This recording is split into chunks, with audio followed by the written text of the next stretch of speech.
사도행전 21절, 22절 두 구절 말씀을 읽도록 하죠.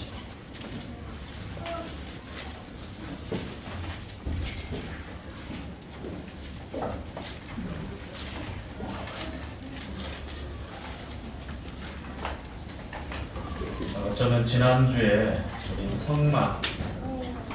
성막을 통해서 숨겨진 우리 주 예수 그리스도 그리고 그 안에 담겨져 있는 복음의 내용들을 교제를 했는데요. 이스라엘 백성들이 광야에서 하나님의 은혜가 아니면 생존이 불가능한 땅 광야에서 어떻게 인도함을 받았는지 이와 같은 배경을 우리가 알고 있으니까 이 말씀이 또 그것을 나타내고 있습니다. 오늘 본문 말씀 잘 읽어보시고 지난주와 함께 또 이어지는 한 부분으로 우리가 분별을 해도 되겠습니다. 21절부터 함께 읽죠. 시작. 여호와께서 그들 앞에 행하사 낮에는 구름 기둥으로 그들의 길을 인도하시고 밤에는 불기둥으로 그들에게 비치사 주야로 진행하게 하시니 낮에는 구름 기둥 밤에는 불기둥이 백성 앞에서 떠나지 아니하리라. 자, 어떤 내용인지 잘 아시겠죠? 이스라엘 백성들이 출애굽을 하고 나서 많은 시간이 흐른 다음에 일어난 사건이 아니라 얼마 되지 않았어. 더 정확히 말씀드리면 홍해를 건너가기 전부터. 그러니 굉장히 많은 시간이 아니라는 걸 아시겠죠? 자, 이스라엘 백성들은 출애굽할 때에 애굽에 내린 10가지 재앙 가운데 10번째 마지막 재앙인 사람이나 짐승이나 처음 난 것을 다 죽임을 당하게 하는 그러한 장자를 멸하는 10번째 마지막 재앙을 온 애굽에 하나님의 진노의 손길이 임하자 그때서야 이제 애굽 왕 바로가 항복을 하고 그래 이제 가라. 유아도 또 짐승들도 너희들이 가져갈 수 있는 모든 것들 다 가지고 계속해서 흥정을 하고 또 타협을 하고 그 강팍하고 완악한 마음이 하나님 말씀 앞에 굴복되지 않았는데 애굽 왕 바로의 마음이 10번째 차, 즉 자기 가정에도 여전히 장자가 있었잖아요. 자기 대를 이어서 애굽을 통치할 왕자가 있었는데 여지없이 그 장자를 멸하는 재앙을 받게 됩니다. 그래서 애굽 가정에 슬픔이 없는 가정이 하나도 없었어요. 사람뿐만 아니라 짐승까지 처음 난 그러한 생명체들은 전부 다 죽고만 전무후무한, 다시 말하면 애굽 전체를 하나님께서 심판했다라고 하는, 장자는 대표성을 가지고 있잖아요. 그 가정의 대표. 그래서 장자를 멸했다고 하는 것은 그 전체를 심판했다고 하는 그런 상징적인 예표입니다. 10번째 재앙을 이제 애굽 땅 온 전역에 10번째 재앙이 임하고 나서 이제 비로소 하나님의 말씀이 이스라엘 백성들을 통해서 이제 나타나게 되는데요. 자, 앞서서 모세가 인도하고 그 뒤를 따라서 수백만의 이스라엘 백성들이 이제 탈출해 갑니다. 애굽. 자, 어제까지는 불과 몇 시간 전까지 아마 어쩌면 그 재앙이 임하기 전까지 여전히 그들은 애굽 땅에 속박되어 있는 노예들이었습니다. 노예. 자신들 의지로 자신들의 생사 여부를 이무대로 결정할 수 없고 어느 것 하나 자유롭게 선택할 수 없는 노예. 바로에 의해서, 애굽의 세력에 의해서 철저하게 눌림을 받고 그리고 그들의 의지에 따라서 움직일 수밖에 없는 일평생의 노예. 노예로 태어나서 노예로 죽을 수밖에 없는 그러한 삶이 이스라엘 백성들의 삶이었죠. 하나님께서 그들을 출애굽시키고 탈출시키고 이제 하나님께서 이스라엘을 향한 목적과 계획을 말씀하시며 이제 기나긴 여정 가운데 이제 주님의 인도하심을 나타낼 때 바로 오늘 읽었던 본문 말씀에 낮에는 무슨 기둥이요? 밤에는 불기둥. 자, 하나님이 이스라엘 백성과 함께 동행하고 있다라고 하는, 또 더 구체적으로 말씀드리면 이스라엘 백성들의 인도자가 되어 주신다라고 하는, 지금 분명하게 저들의 앞서 가는 길목에 구름 기둥이 그들의 앞길을 인도하고 있었고, 또 밤에는 불기둥을 통해서 저들의 길을 또 인도했습니다.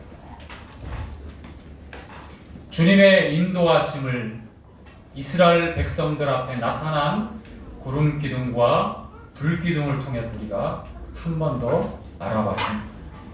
자, 그런데 참 놀라운 게요, 6월절 어린 양을 통해서 임방과 좌우 문설주에 피를 바르고 그 죽음의 사자가 넘어가는 그 죽음의 재앙을 넘겼던 그런 놀라운 그런 하나님의 은혜와 대속의 은혜를 경험한 이스라엘 백성들 가운데에, 그런데 거기에 어떤 사람들까지 함께 나오는지 잘 아시죠?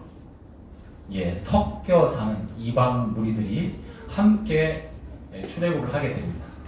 그리고 이들은 두고두고 불평하고 원망하고 그리고 말씀을 정면으로 거역하는 일에 그런 불쏘시개 역할처럼 그때그때마다 반역하는 그러한 그 마음들을 숨기지 않고, 조금만 불편하고 조금만 손해가 될 것 같고, 그리고 참기 어려운 상황이 여러 번 반복되면 여지없이, 그리고 저 노골적으로 불평과 불만과 그리고 이것들을 그냥 다 쏟아놓게 됩니다. 아울러서 이스라엘 백성들 가운데도 함께 이와 같은 끊임없이 주님의 인도하심 가운데서도 반항하는 무리들이 쉬지 않고 나오죠. 자, 이것은 우리의 구원받은 성도의 일생 가운데도 내 안에, 우리 안에 늘 우리를 시험하고 나타나는 그러한 똑같은 현상이에요. 내 자신과는 관계없다라고 그렇게 생각하셔서는 안 됩니다. 말씀을 대언하고 있는 저나 그리고 함께 앉아 있는 우리 성도님들이나 이 말씀 앞에 우리가 경성해야 되고 주의를 기울여야 됩니다. 왜냐하면 우리는 죽을 때까지 변하지 않는 육신을 가지고 있는 존재들이에요. 이거를 개선하고 노력하고 바꿔보려고 해서 되어지는 문제가 아닙니다. 타고난 본성 자체, 타락한 본성 자체는 우리가 죽을 때까지 변하지 않습니다. 자, 무슨 말씀이냐 하면, 우리가 그전에는 육신의 소욕에 대해서 너무나 당연하게 생각하고 그렇게 사는 것이 너무 합당했고, 그렇게 살지 않으면 오히려 미련했죠. 세상의 삶, 일정한 도덕적인, 윤리적인, 그리고 나름대로 훈련되어진 어떤 그런 후천적인 훈련되어진 그런 인격의 삶을 잘 다듬어서 살면 그럭저럭 이 땅에서 선한 사람으로 그렇게 그런 삶을 살고 또 선한 영향력을 끼치는 줄 알았는데, 그게 전부가 아니었던 거예요. 갈라디아서 5장에 보니까 성령의 열매를 쭉 말씀하시면서 성령의 소욕과 육체의 소욕이 극렬하게 대적해서 싸우는 그 말씀이 나와 있죠. 이것은 불신자를 가리켜서 말씀하는 게 아니라 갈라디아 성도들, 즉 구원받은 거듭난 하나님의 자녀들을 향해서 말씀하고 있는 내용이잖아요.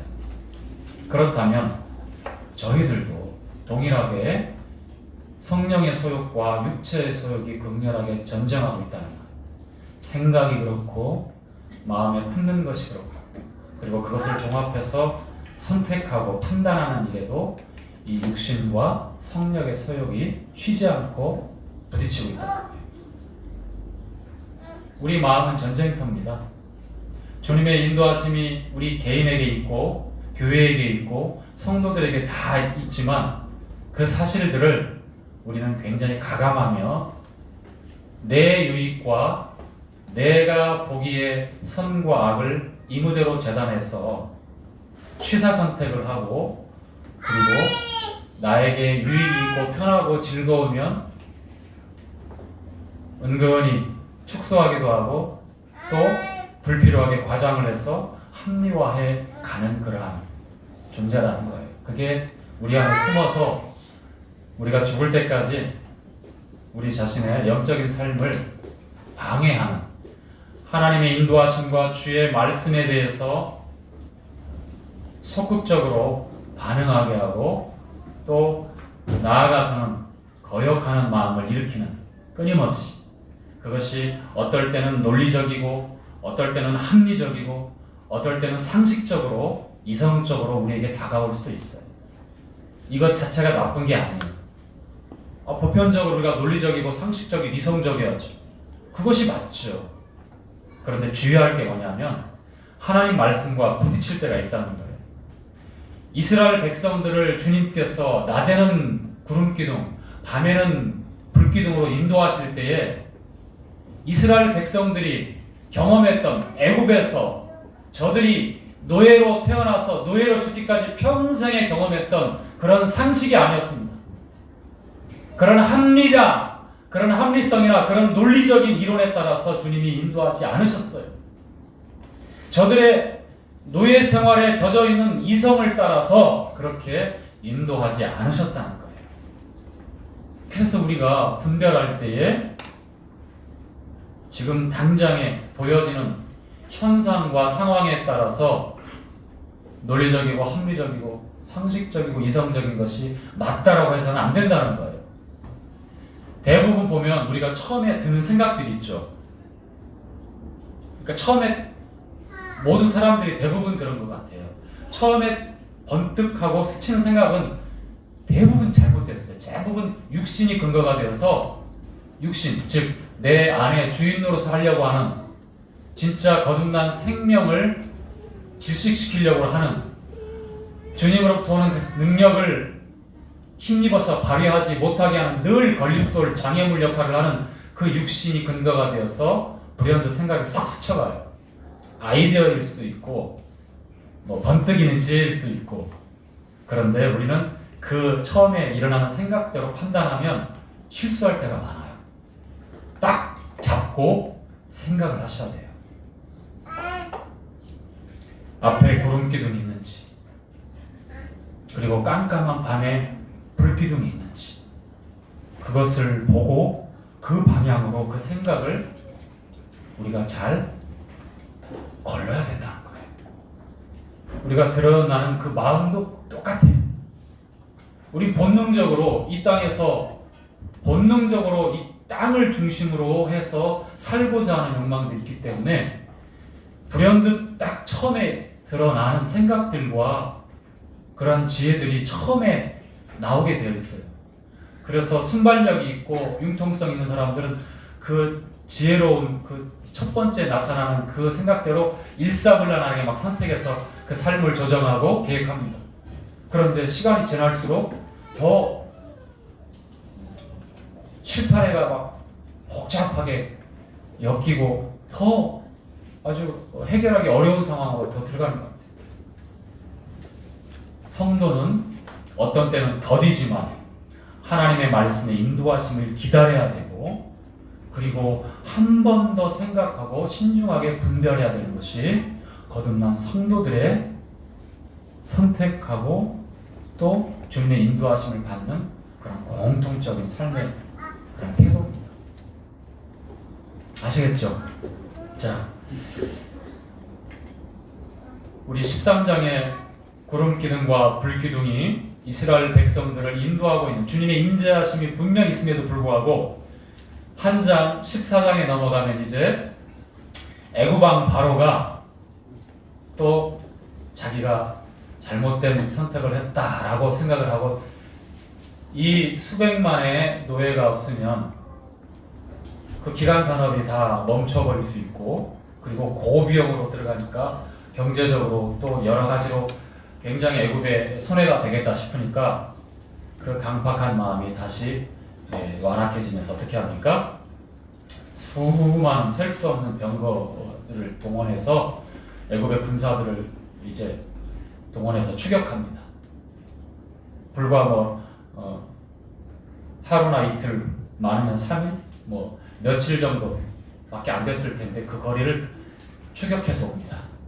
그리고 급기야 저 멀리에서 이스라엘 백성들이 미래를 꿈꾸고 그리고 이제 노예 생활 끝, 이제 자유인으로서 하나님의 은혜를 참송하며 어떻게 살 것이다 이렇게 기획하고 서로들 제잘제잘하고 이렇게 걸어가기도 하고 그다음에 장막을 이렇게 꾸리면서 이제 담소를 나누고 즐거운 시간들을 보내고 있었는데 저 만치에서 이제 뭉게 먼지구로 밀어놨는데 가만히 보니까 애굽의 군대가 병거를 앞세워 자기들 추격해 오는 거예요. 어떻게 됩니까? 자기들 앞에 낮에는 구름 기둥으로 하나님이 함께 하고 계시고 밤에는 불 기둥으로 여전히 인도하고 계시는 그 하나님의 우리 주님의 인도하심이 분명히 있음에도 불구하고 이제 두려워서 어쩔 줄을 몰라 하게 됩니다. 이건 이스라엘 백성들만 그런 게 아니라 저희들도 똑같아요. 여러분도 그렇다는 거예요. 그래서 이제 바로 원망합니다. 우리가 매장지가 없어서 여기서 죽어서 여기서 매장돼야 되겠느냐? 차라리 애굽의 노예지만 거기서 우리가 그래도 안전하게 사는 것이 낫지 않냐 하면서 모세를 향해서 다시 말하면 하나님을 향해서 원망하고 불평하고 대적하는 그런 웅성웅성하면서 전체적으로 그런 좋지 않은 변화가 일어납니다.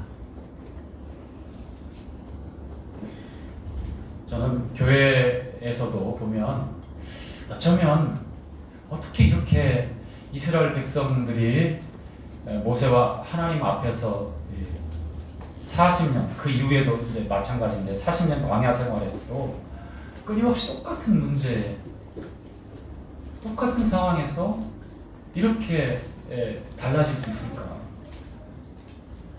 낮에는 구름 기둥, 밤에는 불 기둥, 그들이 목도하고 있는데 하나님의 임재와 주님의 인도하심이 분명히 그들 가운데 있음에도 불구하고 어떻게 이렇게 반복적으로 불평하고 또 원망하는 그러한 일들이 일어날 수 있을까? 그런데 이게 다른 모습이 아니라 바로 내 모습이고 우리의 모습이고 지역교회 안에 있는 약한 모습들 아니겠습니까? 그렇죠? 여전히 그러고 있어요. 그런데 그럼에도 불구하고 우리 주님의 인도하심은 떠나지 않습니다. 자, 이 부분을 계속해서 이어지는 말씀에 보면 출애굽기 마지막 40장에 이렇게 한 번 더 나옵니다. 한번 가보죠. 출애굽기 40장.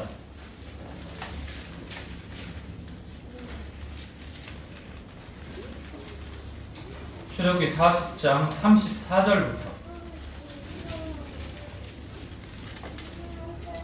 자, 이제 많은 날이 지나고 주님의 명령에 의해서 모세는 이스라엘 백성들로 하여금 성막을 짓게 만들어요. 그리고 그 이스라엘 백성의 중심에 하나님의 임재와 하나님의 인도하심을 구체적으로 백성들 가운데 또 나타낼 때에 바로 이 성막을 통해서 그 사실을 보여줍니다. 지난주에 우리가 교제했던 내용들처럼 이 성막 안에 기구와 이 성막 자체와 또 안에 있는 성물들을 통해서 우리 주 예수 그리스도를 우리가 배웠고 또 그 안에 담겨져 있는 복음을 우리가 또 들었습니다. 자, 40장 34절부터 38절까지. 자, 찾았죠? 자, 34절 먼저 우리 형제님, 그리고 35절 우리 자매님 읽어가도록 하겠습니다. 시작. 그 후에 구름이 회막에 덮이고 여호와의 영광이 성막에 충만하네. 모세가 회막에 들어갈 수 없었으니 이는 구름이 회막 위에 덮이고 여호와의 영광이 성막에 충만함이었으며. 구름이 성막 위에서 떠오를 때에는 이스라엘 자손이 그 모든 행하는 길에 앞으로 발행하였고, 구름이 떠오르지 않을 때에는 떠오르는 날까지 나가지 아니하였으며. 낮에는 여호와의 구름이 성막 위에 있고 밤에는 불이 그 구름 가운데 있음을 이스라엘의 온 족속이 그 모든 행하는 길에서 친히 보았더라. 자, 이스라엘 온 족속이 친히 그 행하는 길에서 어떻게 했다? 보았더라. 주님은 분명히 나타내 보이셨죠? 그리고 모든 길에서 이스라엘의 모든 족속이 그 장면을 목도하고 살아계신 하나님이 우리의 인도자로 우리와 함께 하시는구나라는 것을 두 눈으로 똑똑히 보고 경험하고 있었던 거예요. 성막을 통해서. 자, 이 내용은 민수기 9장에 가면 구체적으로 이스라엘 백성들이 어떻게 인도함을 받았는지 한 번 더 설명하고 있는데요. 자, 민수기 9장으로 가겠습니다. 자, 민수기 9장 15절 내용입니다.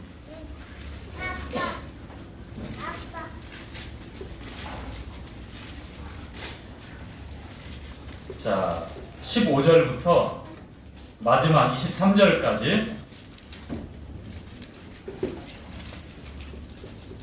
함께 읽죠. 제가 그만할 때까지. 시작. 성막을 세운 날에 구름이 성막 곧 증거막을 덮었고 저녁이 되면 성막 위에 불 모양 같은 것이 나타나서 아침까지 이르렀으되 항상 그러하여 낮에는 구름이 그것을 덮었고 밤이면 불 모양이 있었는데 구름이 성막에서 떠오르는 때에는 이스라엘 자손이 곧 진행하였고 구름이 머무는 곳에 이스라엘 자손이 진을 쳤으니. 여기까지요. 성막 위에 불 모양으로 밤에 또 낮에는 구름 기둥이 항상 있었다고 말합니다. 가끔씩이 아니라 항상 주야로 변함없이 이것을 이스라엘 백성들은 친히 목도했다는 것이지요. 그리고 읽었던 17절 말씀에는 구름이 떠오를 때에는 이스라엘 백성들이 어떻게 했다고요? 진행했다는 겁니다.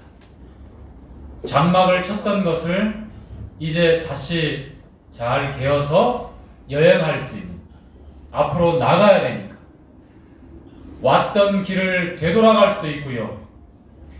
왼쪽으로 가고 싶지만 구름이 떠올라서 오른쪽으로 가면 항상 오른쪽으로 가야겠습니다. 보니까 더 상황이 악화되는 상황에도 불구하고 구름은 떠올라서 오른쪽으로 가려고 합니다. 주님은 그렇게 인도하셨습니다.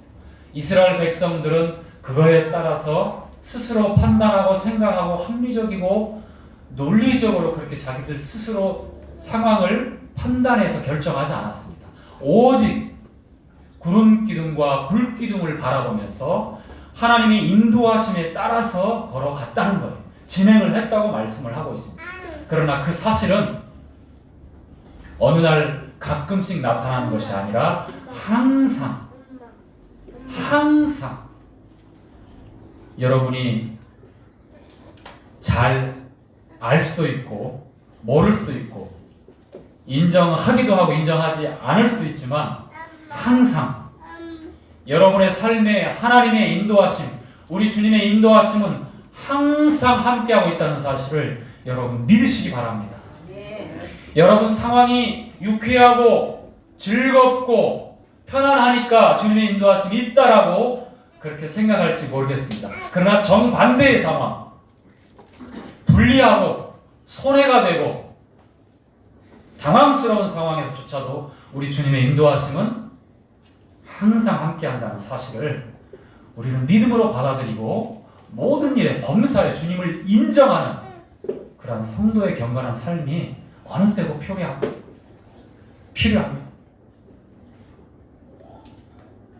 좋을 때는 주님의 인도하심에 대해서 정말 즐겁게 반응하지만 그렇지 않은 반대의 상황에서는 여러분 어떻습니까?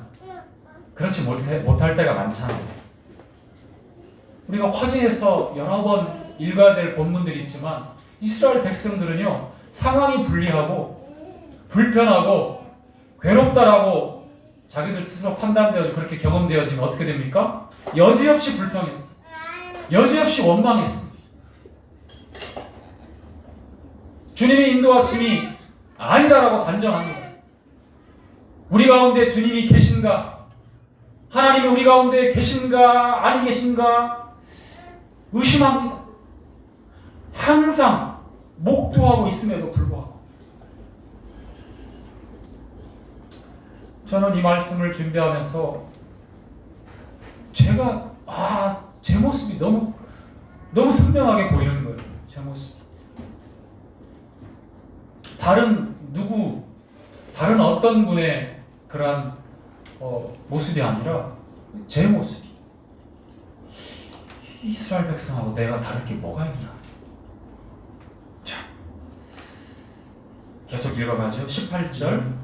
자, 이스라엘 자손이 시작. 이스라엘 자손이 여호와의 명을 쫓아 진행하였고 여호와의 명을 쫓아 진을 쳤으며 구름이 성막 위에 머무는 동안에는 그들이 유진하였고. 자, 거기까지. 여호와의 무엇을 쫓아요? 명을 쫓아. 명령. 하나님의 말씀을 따라서 하나님의 명을 쫓아서 이스라엘 백성들이 진행하였다. 유진했다고 말씀하고 있어요. 여기 중요한 내용이 나와요. 주님의 인도하심은 내 주관적인 경험과 합리적인 논리적인 판단이 아니라 하나님의 말씀을 쫓는 거예요. 19절. 구름이 시작. 구름이 장막 위에 머무는 날이 오래일 때에는 이스라엘 자손이 여호와의 명을 지켜 진행치 아니하였으며 20절 계속 혹시 구름이 장막 위에 머무는 날이 적을 때에는 그들이 다만 여호와의 명을 쫓아 유진하고 여호와의 명을 쫓아 진행하였으며. 자, 거기까지 계속해서 반복하고 있는 말씀. 여호와의 명을 쫓아.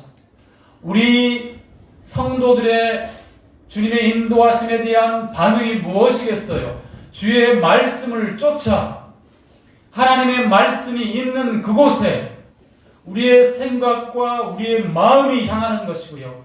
구체적으로 우리의 손과 발이 주님의 말씀을 따라서 움직이게 되어 있는 것입니다. 그렇게 선택하고 판단해서 그렇게 진행해 가는 것입니다. 21절 시작. 혹시 구름이 저녁부터 아침까지 있다가 아침에 그 구름이 떠오를 때에는 그들이 진행하였고 구름이 밤낮 있다가 떠오르면 곧 진행하였습니다. 이틀이든지 한 달이든지 1년이든지 구름이 성막 위에 머물러 있을 동안에는 이스라엘 자손이 유진하고 진행치 아니하다가 떠오르면 진행하였습니다. 한 달, 좋아요.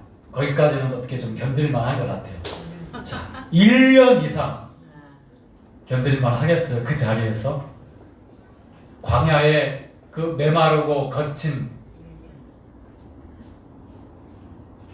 전혀 바뀌지 않을 것 같은 상황, 기대할 만한 기대에 요만한 기대거리도 없는 그 상황이 연일 계속되어지고 내 삶에 변화가 없는데도 불구하고 그 자리에서 주님의 명을 쫓아서 성막에 여전히 머물러 있는 그 기름 기둥을 보고 밤에는 그 불 기둥을 보고 계속 머물러 있으라고 주님이 그렇게 말씀하시는데 여러분 어떤가요? 그래, 일주일 괜찮아요. 참을만 합니다. 한 달? 그래, 내가 한번 감내해보지. 2달, 3달, 6개월, 10개월, 1년 이상 가면 어떻게 되겠어요? 만사를 다 포기하고 그래 될 대로 되라 그렇게 사시겠습니까? 그건 아니잖아요. 주님께서 계획이 있고 뜻이 있고 주님의 때에 우리를 세우시고 인도하시고 보호하시기 위해서 그렇게 하시는 거예요.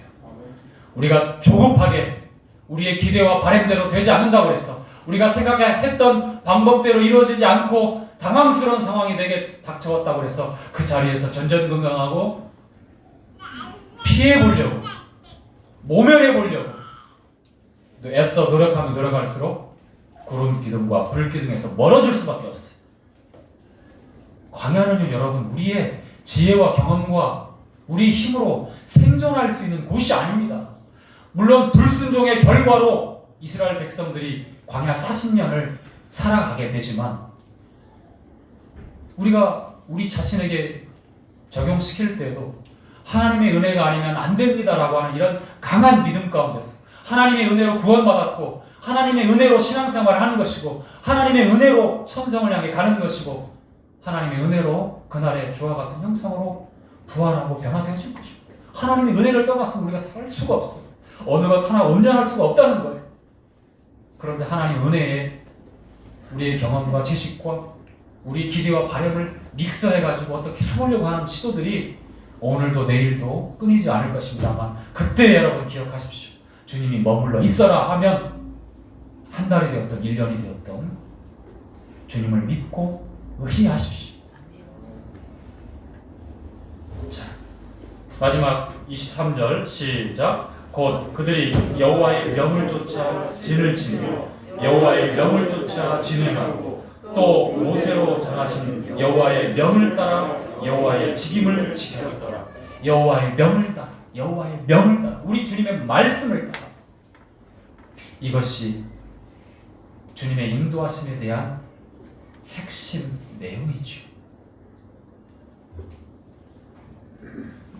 그리고 신명기 8장 2절부터 4절까지의 내용에 보면 우리 주님의 광야로 인도하시는 그 인도하심의 목적이 나와 있습니다. 왜냐하면 너희를 찾아서 읽죠. 제가 설명하는 것보다 말씀을 읽는 것이 메시지의 영향력이 더 크다라고 저는 확신하고 있습니다. 자, 신명기 8장으로 가죠. 신명기 8장 2절부터 4절까지는 찾았지요? 자, 내 하나님 시작. 내 하나님 여호와께서 이 40년 동안에 너로 광야의 길을 걷게 하신 것을 기억하라. 이는 너를 낮추시며 너를 시험하사 내 마음이 어떠한지 그 명령을 지키는지 아니 지키는지 알려 하심이라. 너를 낮추시며 너로 줄이게 하시며 또 너도 알지 못하며 내 열조도 알지 못하던 만나를 내게 먹이신 것은 사람이 떡으로만 사는 것이 아니요 여호와의 입에서 나오는 모든 말씀으로 사는 줄을 너로 알게 하려 하심이니라. 이 40년 동안에 내 의복이 헤어지지 아니하였고 내 발이 부르지 아니하였느니라. 낮추시고 시험하시고 줄이게 하신 것은 말씀을 순종하는지 순종하지 않는지 또 뿐만 아니라 만나를 주어 먹게 하신 것은 사람이 떡으로만 사는 것이 아니라 하나님의 입으로 여호와의 입으로 나오는 모든 말씀으로 산다는 것을 알게 하려 하십니다라고 말씀하고 있습니다. 이것은 우리 주님이 공생애를 시작할 때에 40일 동안 금식하시고 사단이 시험할 때 첫 번째 했던 시험을 이길 때 사용하셨던 말씀이에요. 기록되었을 때 사람이 떡으로만 사는 것이 아니요 오직 여호와의 입에서 나오는 모든 말씀으로 살지니라. 기록되었을 때 우리 주님이 이 말씀을 주셨는데 주신 그 말씀으로 사단의 유혹과 시험을 이기는 겁니다. 말씀으로. 여러분 앞으로 어떤 시대, 어떤 상황이 올지 아무런 장담을 못해요. 이 감염병 시대를 통해서 상시적으로 감시하고 통제하는 그런 사회 시스템이 어느 날 여러분 삶에 떡 다가올 겁니다.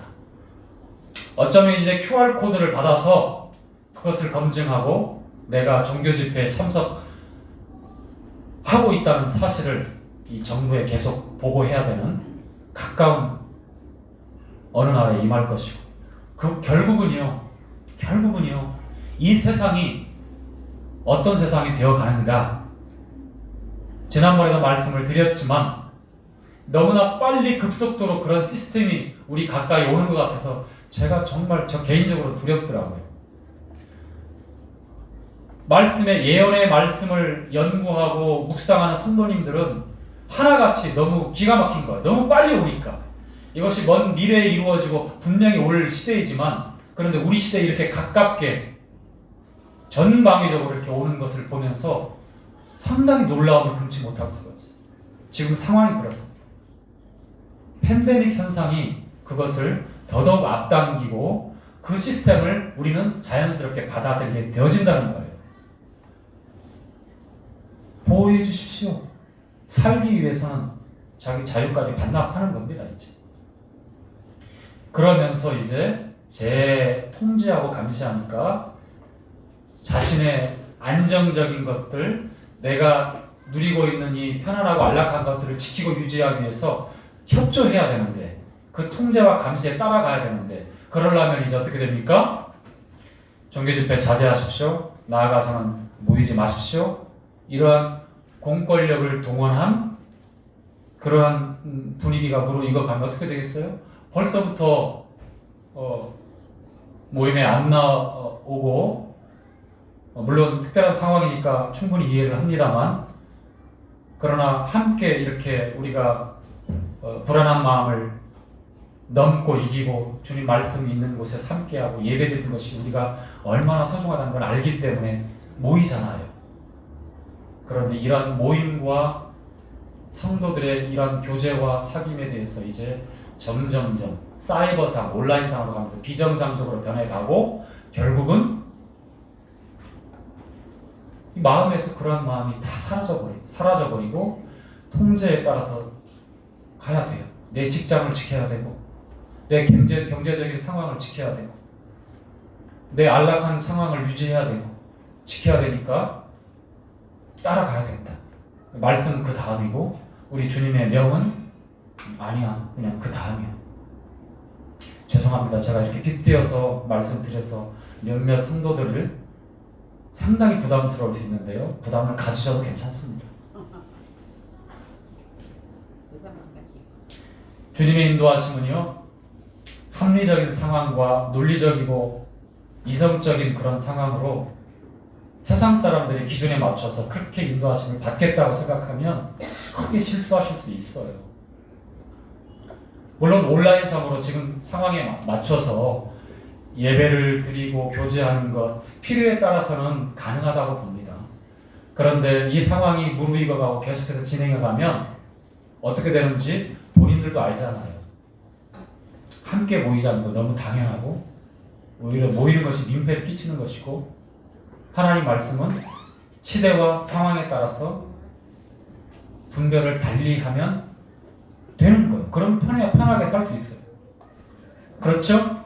그런데 그 시스템의 끝이 어떤 끝인지 아세요? 히브리서 11장에 믿음의 선진들이 어떤 삶을 살았는지 우리는 잘 알잖아요. 산업을 빼앗기고 심지어는 순교하는 그 자리까지 가면서도 주님이 나를 위해서 예비한 한 성을 바라봤고, 영원한 이 땅의 삶이 아니라 영원한 삶을 분명히 말씀을 통해서 주셨기 때문에 주님과 함께하는 이 영원한 삶, 주님과 함께하기 위해서 이 땅의 것들을 포기했던 그런 믿음의 선진들의 발자취가 히브리서 11장에 나와 있고, 혹시나 참고로 여러분들이 이 어려운 때에 읽을 만한 좋은 도서 하나를 추천하자면 기독교 순교사화라가 하는 책이 있어요. 존 폭스 영국 크리스찬이 써놓은 책이 있는데, 어떻게 우리 선진들이 피 흘린 발자취, 믿음을 지키고 성령의 이 진리를 지키기 위해서 어떠한 삶을 살았는지, 그리고 수요일날 우리 은총 형제가 간증했던 그게 참 아깝게 녹음이 안 돼가지고 소개했던 루마니아에서 있었던 크리스찬들이 어떠한 고난을 통해서 믿음을 지키고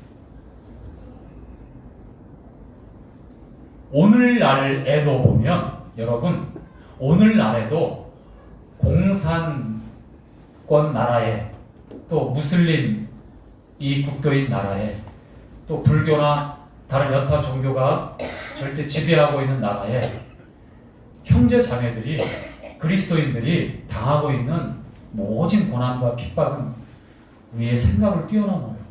그럼에도 불구하고 그 믿음을 지킵니다.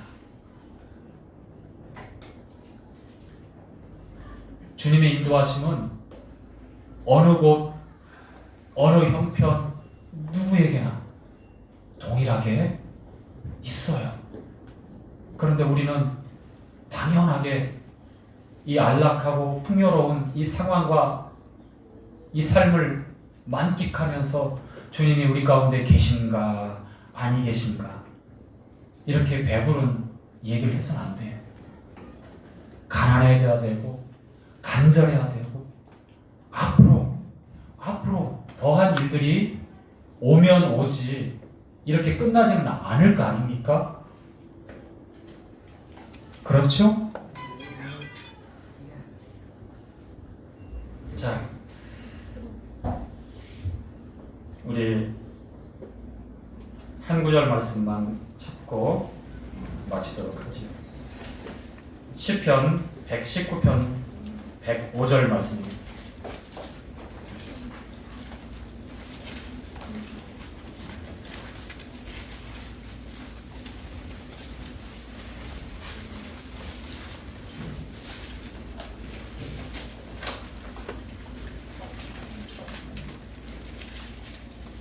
찾으셨어요? 자, 제가 개인적으로 늘 저의 마음속 깊숙이 갖고 있는 말씀 중에 하나입니다. 이제 주님의 인도하심에 대한 말씀에 대한 저희들의 올바른 반응이고 분별입니다. 함께 읽죠. 시작. 주의 말씀은 내 발의 등이요 내 길의 빛이니라. 자, 내 길의 빛, 저 멀리에서 어두운 때에 특히 방향을 모를 때에 저 멀리에서 빛이 빛난다면 우리는 분명히 방향을 확인하고 목적지를 우리가 알 수 있어요. 말씀이 그렇습니다. 또한 한 걸음 한 걸음 내딜 때에 장애물이 있을 수 있고 걸림돌이 있을 수 있습니다. 그래서 내 발에 등이오다라고 해서 이스라엘 백성들이 고대에 이 조명기구가 개발되지 않은 그러한 시대에 등을 이 발목의 양쪽에 묶어서 한 오른발이 내딛었을 때 앞에 왼발이 내딛을 수 있는 한 걸음의 부분이 환하게 있어서 안전하게 디딥니다. 그리고 왼발이 또 내딛고 이렇게 해서 번갈아가면서 그 빛이 있는 내 길에 빛이 있는 방향을 향해서 한 걸음 한 걸음 내딛을 수 있었어요. 말씀이 그렇다는 거예요. 우리는 다 불안해할 수 있습니다. 우리는 선택할 때, 판단할 때에 우리는 올바르지 않을 수 있습니다. 그러나 말씀을 의지하면 저만치 수십 미터 앞까지 보여주는 건 아니지만 내 한 발을 옮기면 그리고 한 발을 내딛으면 그 다음 갈 수 있는 길을 말씀이 보여준다는 거예요. 내딛지 않고 가지 않고 어디로 가야 될지 전전긍긍해 하지 말고 내딛으십시오. 한 발을 내딛으면 말씀이 등이 되기 때문에 보여주셔요. 그리고 변하지 않게 저기서 깜빡깜빡 망망대해를 항해하고 있는 수많은 배들이 등대의 불빛을 바라보고 그 항구로 안전하게 회귀하는 것처럼 우리가 하나님의 말씀을 바라보면 멀리의 내 길에 빛으로 우리를 인도하고요. 한 걸음 내딛으면 그 다음 한 걸음을 내디딜 수 있도록 등이 되어서 우리의 길을 인도하시고 예비하십니다. 시편 23편 말씀에 그런 말씀이 있죠.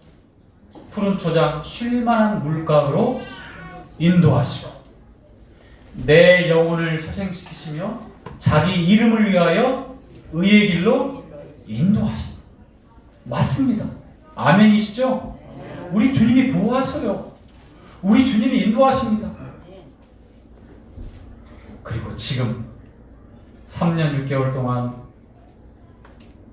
12제자들을 양육하면서 함께 동고동락하시면서 그들을 인도하시면서 그렇게 이끌어 가셨던 주님께서 이제 또 다른 보혜사 성령, 우리 주님을 성령을 말씀하시면서 요한복음 16장에 그 말씀이 나오죠.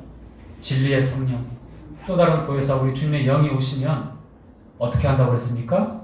모든 진리 가운데로 나의 좋고 나의 싫음, 나의 이익이 되어지고 나에게 손해가 되어지는 그런 차원이 아니라 내가 편하고 불편하고 차원이 아니라 모든 진리 가운데로 어떻게 하신다고요? 인도하신다고 그랬습니다. 여러분 안에 성령이 계시죠? 아멘? 여러분을 모든 진리 가운데로 인도하십니다. 3년 6개월 동안 12제자 그리고 많은 제자들을 제한적으로 이스라엘 땅에서 인도하신 주님이라면 성령을 보내셔서 하나님의 거룩한 영을 보내셔서 이제 교회를 성도들을 어디에 있든지 어느 상황이든지 변하지 않고 우리를 보호하시고 구름기둥이 되어주시고 불기둥이 되어주셔서 항상 우리를 모든 진리 가운데로 인도하십니다. 아멘? 네. 아멘. 여호와의 명을 쫓아 주의 말씀은 내 발의 등이요 내 길에 빛입니다. 아멘. 아멘. 마치겠습니다.